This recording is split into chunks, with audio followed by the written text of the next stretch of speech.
हे मला न सांगताच बानूकडे गेले आहेत. 15 दिवसात 2 वेळेला तरी हे तिच्याकडे जाणार याची मला सवय करावीच लागेल. माझं मन कितीही या गोष्टीसाठी तयार नसलं तरी मला आख्यानातून जे हवं आहे ते मला का मिळत नाही?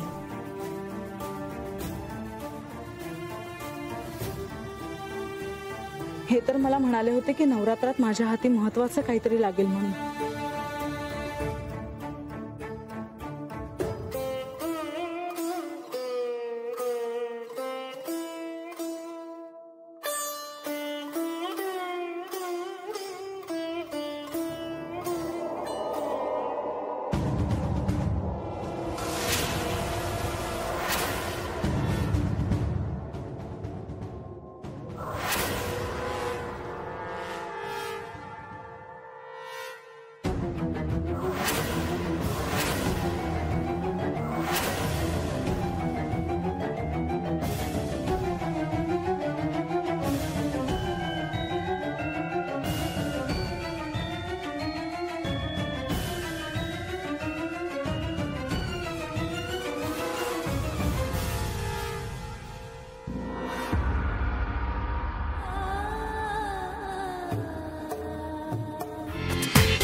पूर्ण एपिसोड पहा झी5 वर.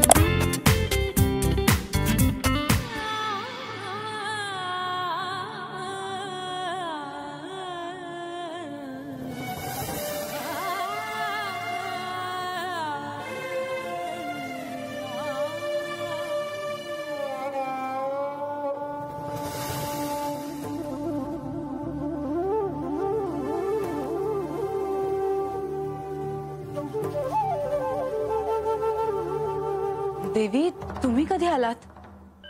मी माझ्याच विचारांमध्ये एवढे हरवले होते की तुम्ही आला आहात याचं मला भानच राहिलं नाही. बसा ना. मला तुमच्याशी महत्त्वाचं बोलायचं होतं, परंतु त्याआधी तुम्ही काय विचार करत होता ते कळलं तर बरं होईल. न जाणो कदाचित मला तुम्हाला जे सांगायचं आहे त्याचाच तुम्ही विचार करत असाल. देवी, गेल्या काही दिवसात गडावर अशा काही विलक्षण घटना घडल्या आहेत. बानूच्या वाड्यासमोर शंख प्रकट झाला, गडावर तुमच्या पायाशी कमळं उमललीत. या गोष्टी सर्वांनाच ठाऊक आहे, पण मला विचार करायला भाग पाडणारी अशी अजून एक विचित्र घटना घडली आहे जी मी कोणालाही सांगितली नाही. मध्ये मी कक्षात आले होते तेव्हा कोणीतरी स्त्री माझ्या आजूबाजूला आहे असा मला भास झाला. तुम्हाला खोटं वाटेल देवी, पण मला एक स्त्री दिसली. मी तिचा पाठलागही केला, पण एका क्षणी अंतःपुरात आल्यावर ती मला दिसेनाशी झाली. हा भास होता की खरंच कोणीतरी होतं? मला तरी असं वाटतं की कोणीतरी होतं, पण कोण होतं हे मात्र मला कळत नाहीये. तुम्ही काही सांगू शकाल का देवी? ती स्त्री कोण होती ह्याबद्दल मला काही कल्पना नाही, परंतु आज मी तुम्हाला जे सांगणार आहे ते कदाचित ह्या घटनेशी संबंधित असावं. म्हाळसा, आजूबाजूला जे घडतं आहे त्याकडे तुम्ही नीट लक्ष द्यावं. बानूच्या वाड्यासमोर शंख प्रकटला.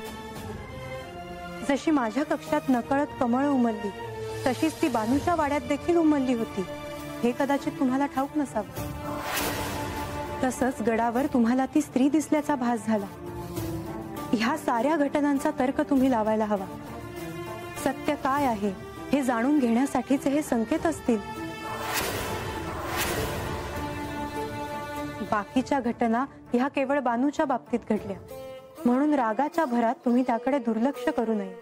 म्हणजे या सगळ्या घटनांमुळे बानूला सत्य कळू शकतं असं म्हणायचंय का तुम्हाला देवी? बानूला काय जाणवेल हे तुम्हाला कळणं कठीण आहे, आणि तसंच तुम्हाला काही जाणवलं तर ते बानूला समजणं अवघड. परंतु हे मात्र नक्की की तुम्हा दोघींसाठी सत्यापर्यंत जाण्याचे हे संकेत आहेत. त्यामुळे तुम्ही जर त्याकडे दुर्लक्ष केले तर तुमच्या आधी काही गोष्टी बानूला कळू शकतात. पण मी या घटनांकडे मुळीच दुर्लक्ष करत नाहीये देवी. मला त्याचे तार्किक अर्थ कळत नाहीयेत. मग आता तुम्ही त्या दृष्टीने या साऱ्या घटनांचा विचार करावा. कारण मला असं वाटतं की आता लवकरच बानूला अशी एक महत्वाची गोष्ट कळणार आहे ज्यामुळे तिला सत्य जाणून घेणं सोपं जाईल. मला तुम्हाला केवळ एवढंच सांगायचं होतं. येते मी.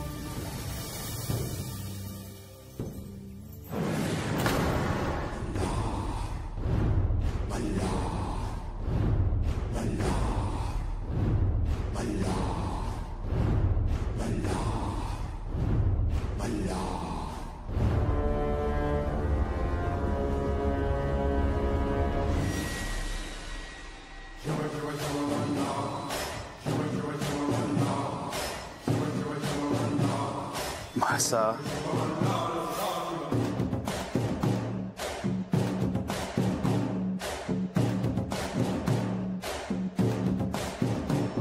मला न सांगता गेला होतात.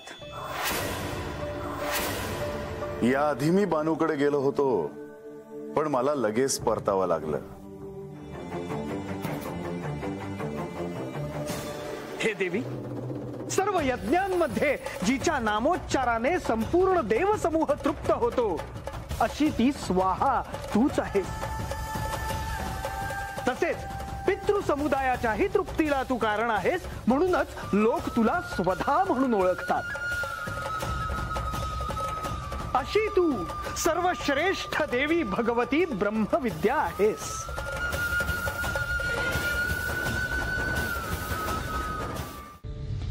हे देवी, तू शब्द स्वरूपा आहेस. वेदत्रयी तूच आहेस. 6 ऐश्वर्यांनी युक्त भगवती तूच आहेस. सर्व जगाचा योगक्षेम चालवणारी वार्ता म्हणजेच कृषी इत्यादी स्वरूप विद्या ही तूच आहेस. हे देवी, सर्व शास्त्रांचा सार जाणणारी बुद्धी तूच आहेस. दुर्गम भवसागरातून तारणारी नौकारूपी दुर्गा देवी ही तूच आहेस. तुला कसलीच आसक्ती नाही. कैटभ दैत्याचा वध करणाऱ्या भगवान श्री विष्णूंच्या हृदयात एकमात्र निवास करणारी भगवती लक्ष्मी तूच आहेस. त्याचप्रमाणे मस्तकावर चंद्र धारण करणाऱ्या भगवान शंकरांची गौरी ही तूच आहेस.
नवरात्र उत्सवानिमित्त गडावर नारद मुनींच्या आख्यानातून देवीची महती सर्वदूर पोहोचते आहे. तुमच्यामुळे अनेक गोष्टी कळल्या आहेत मुनिवर. जणू एखादं पूर्वचित्र तयार करण्यासाठी निरनिराळे तुकडे गोळा करावे लागतात तसंच माझं झालं आहे. सत्य समजून घेण्यासाठी प्रत्येक वेळी मला नव्याने काही गोष्टी कळत चालल्या आहेत. नारायण नारायण. आणि मला अजूनही काही गोष्टी जाणून घ्यायच्या आहेत मुनिवर. आज नवरात्र उत्सवाचा 7वा दिवस आहे. देवीची महती ऐकण्यासाठी सर्वजण आतुर आहेत. मुनिवर, आख्यानाला आरंभ करा.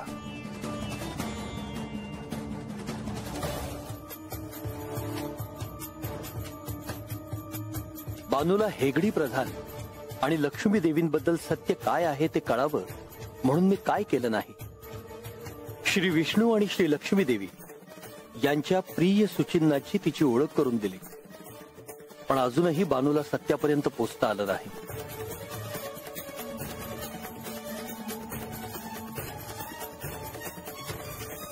तुमच्याशी बोलायचं होतं. हेगडी प्रधान आणि लक्ष्मी देवी यांच्या मूळ रूपाबद्दल बानूला कधी कळणार हेच विचारायचं आहे ना? हो, कारण बानूला सत्य काय आहे ते लवकरात लवकर कळायला हवे. मलाही ते कळतंय देवी, पण मी अनेक प्रयत्न करूनही बानूला अद्याप संकेतांची तर्कसंगती लावता येत नाही. आता अजून मी काय करू जेणेकरून बानूला सगळं काही कळेल हेच मला कळत नाही. तुम्ही तिला तसं स्पष्ट का नाही सांगत? कारण देवी तुम्हीही जाणता की असं करणं म्हणजे शिवलीलेत थेट हस्तक्षेप करण्यासारखे आहे. मला एक मार्ग दिसतो आहे. कोणता? शक्तिपात. शक्तिपात. देवी देवी तुम्ही हे सुचवत आहात यावर माझा विश्वास बसत नाही. शक्तिपाताचा मार्ग हा साधनेतील अत्यंत कठोर असा मार्ग आहे. त्याकरता मला बानूला आत्मज्ञानासाठी निवेदन करावे लागेल. त्याशिवाय ते शक्य नाही. शक्तिपाताचा मार्ग हा सरळ सोपा नाही हे मीही जाणते, पण त्याशिवाय दुसरा कोणता मार्ग मला तरी दिसत नाही. पण देवी त्याकरता बानूची स्वीकृती हवी. तुम्ही देवेंद्र आहात. इंद्रियांवर तुमचे नियंत्रण आहे. तुम्ही बानूला हे करण्यासाठी प्रसंगी भागही पाडू शकता. पण असे करणे कितपत योग्य ठरेल? नाहीतर तुम्ही श्री विष्णूंनाच विनंती करावी. त्यांनीच हे असाध्य कार्य सिद्धीस जाऊ शकेल. अशक्य. श्री विष्णू हे कधीही मान्य करणार नाही. तुम्हीच जर असा विचार केला तर ते कधीच शक्य होणार नाही. पण तुम्ही जर का ठरवलेच तरच ते सत्यात उतरू शकते. जी देवी सर्व प्राणी मात्रांच्या ठिकाणी प्रतिबिंब रूपाने राहिली आहे, तिला आमचा नमस्कार. आमचा नमस्कार असो, वारंवार नमस्कार असो. तुम्ही असे अस्वस्थ का?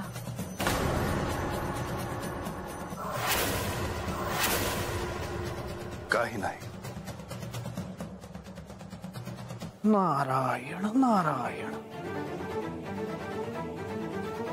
प्रधानजी, आता तुम्हालाच यात हस्तक्षेप करावा लागेल. इंद्रदेव जर राजसभेत आले तर अनर्थ व्हायचा. होय देवा, मला कळते आहे.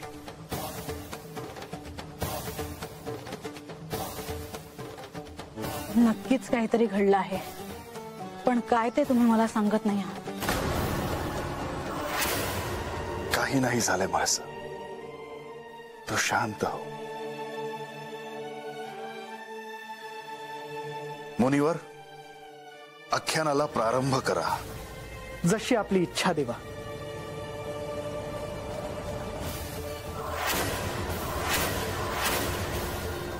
नारायण नारायण. थांबा मुनिवर.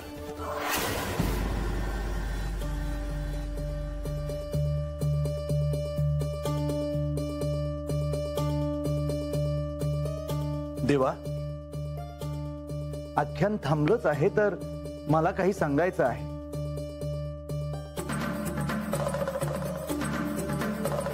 मला अत्यंत अपरिहार्य कारणामुळे हे आख्यान सोडून जावं लागणार आहे.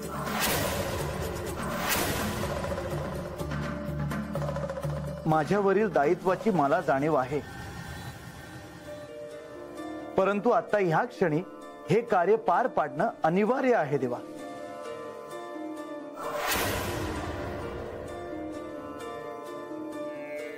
पण असे कोणते कार्य आहे? महसा, एखादे पूर्वनियोजित कार्य त्यांना पूर्ण करायचे असेल. प्रधानजी, तुम्ही या. होय देवा. थांबा प्रधानजी.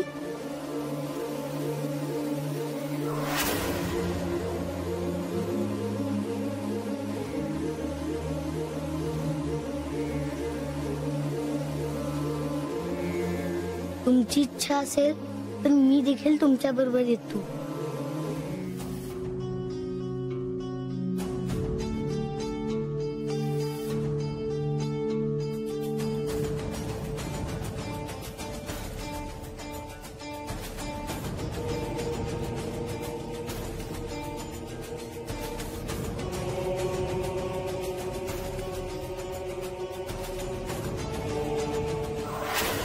मुनिवर, आख्यान सुरू ठेवावे. नारायण नारायण. जी देवी सर्व भूतांच्या ठिकाणी वृत्ती रूपाने स्थिर आहे, तिला नमस्कार असो, तिला नमस्कार असो, वारंवार नमस्कार असो. जी देवी सर्व प्राणी मात्रांच्या ठिकाणी मातेच्या रूपाने स्थित आहे, तिला नमस्कार असो, तिला नमस्कार असो, तिला नमस्कार असो.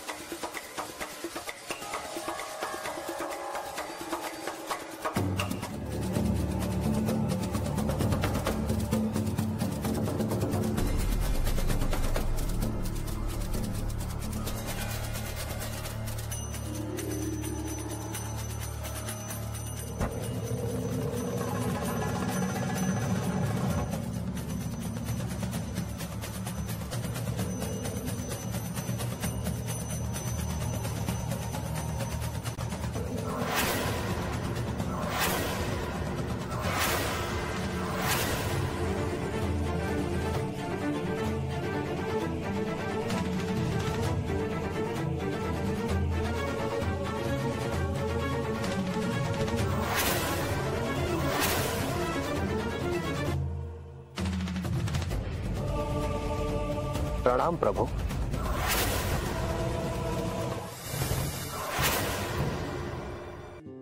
जी देवी आपल्या सर्व प्राणी मात्रांच्या ठिकाणी शक्ती रूपाने राहिली आहे, तिला आमचा नमस्कार, आमचा नमस्कार असो, वारंवार नमस्कार असो. जी देवी सर्व प्राणी मात्रांच्या ठिकाणी क्षमा रूपाने उभी आहे, तिला आमचा नमस्कार, नमस्कार असो, वारंवार नमस्कार असो. जी देवी सर्व प्राणी मात्रांच्या ठिकाणी जाती रूपाने राहिली आहे, तिला आमचा नमस्कार असो, नमस्कार असो, वारंवार नमस्कार असो. जी देवी सर्व भूतांचे ठिकाणी लज्जा रूपाने राहिली आहे, तिला आमचा नमस्कार, नमस्कार, सतत नमस्कार.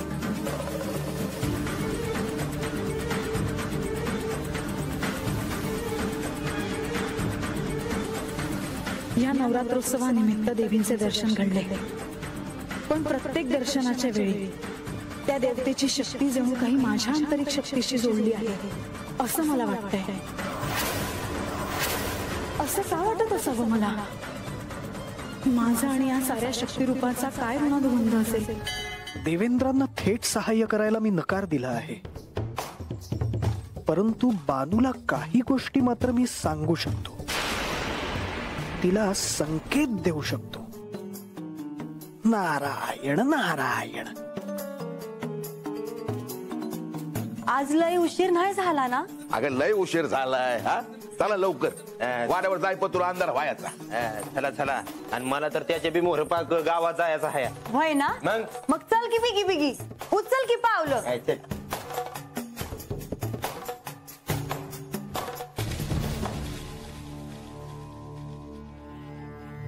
महाराज तुम्ही? होय पण मला तुझ्याशी अत्यंत महत्वाचे बोलायचे आहे.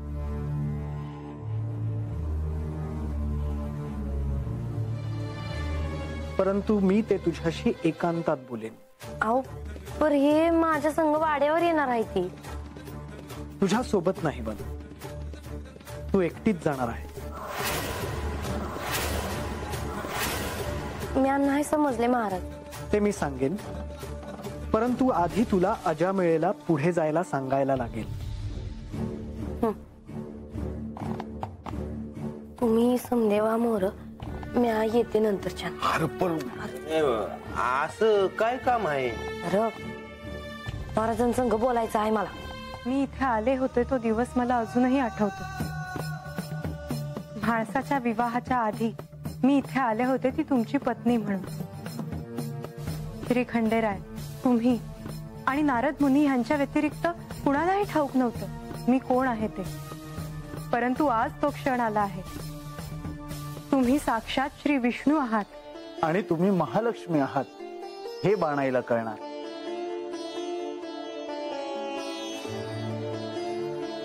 बरं झालं तुम्ही देवेंद्रांना हे सांगण्यापासून अडवलं नाही. ते एका अर्थी त्यांना थांबवण्यासाठी माझ्याकडे सबळ कारण नव्हतं. त्यांची बाजू मला पटली आणि देवांनीही त्यांची बाजू न्याय आहे असं सांगितलं आहे. ह्या निमित्ताने बानूला जे समजेल ते तिच्यासाठी लाभदायक असेल. यानंतर श्री म्हाळसा देवींना स्वतःसाठी काहीतरी करावं लागेल. त्यांना देखील सत्याच्या जवळ नेणं आवश्यक आहे. परंतु तुम्ही त्यात लक्ष घालू नका. त्या दृष्टीने जे करायचं ते श्री खंडेराय करतील.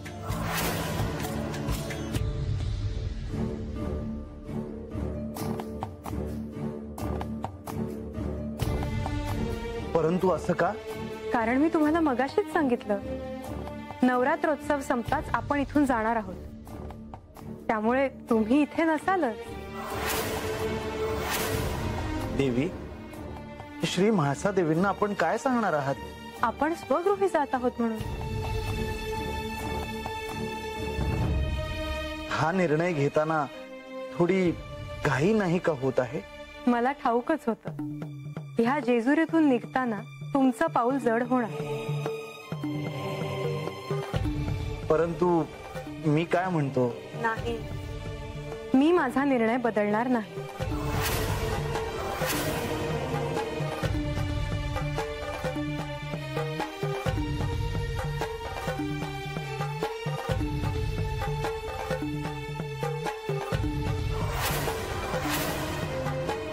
तुम्ही रागावला आहात का? काय म्हणते आहे मी? बाणाई समोर आली तर तिला सामोरं कसं जायचं ह्याचा मी विचार करतो आहे.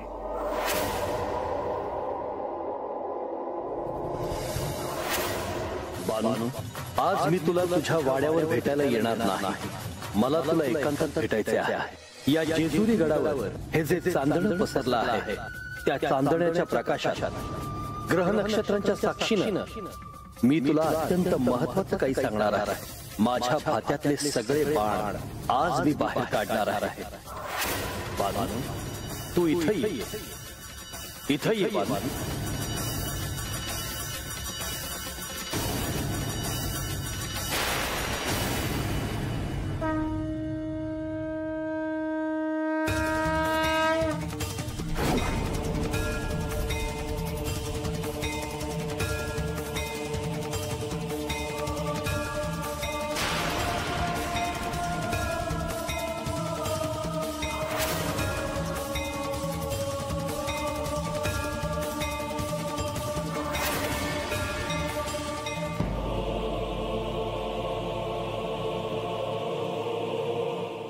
थांबाजी.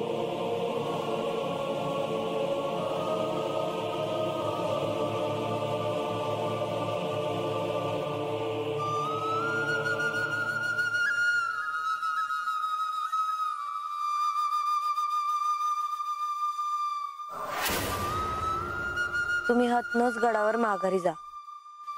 मी जाईन हतन.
तुम्ही आता मी तुला भेटायला आलोय बानू.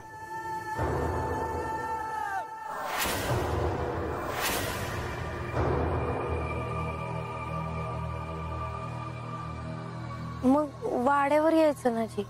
मला केवळ आणि केवळ तुलाच भेटायचं होतं. पर मी तर वाड्यावर जायला निघाले होते. मी हात कसे आले कळलंच नाही. बानू, असं समज की आपल्या भेटीचा योग होता. आख्यान कसं झालं? चांगलं झालं जी. तुझ्या पदरी काही पडलं की नाही?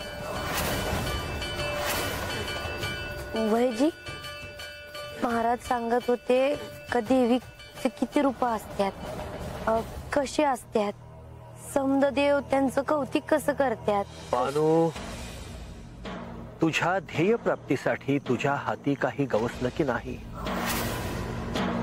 तू परत गडावर आल्यापासून तुझ्याशी धड बोलणंच झालं नाही. माते, तुझी इच्छा असेल तर तू मला कधीही भेटू शकतेस. माझ्याशी तुझ्या मनातलं बोलू शकतेस.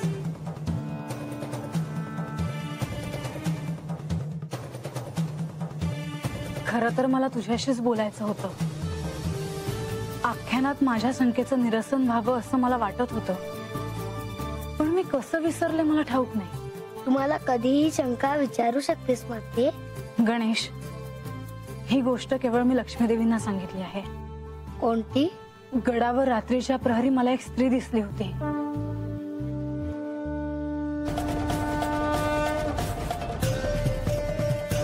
ती कोण होती हे मला सांगता येणार नाही, पण ती माझ्या आजूबाजूला असल्याचा मला भास झाला.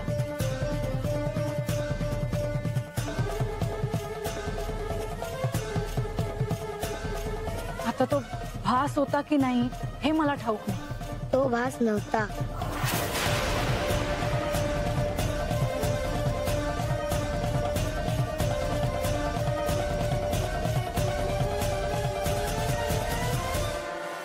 तो भास नव्हता.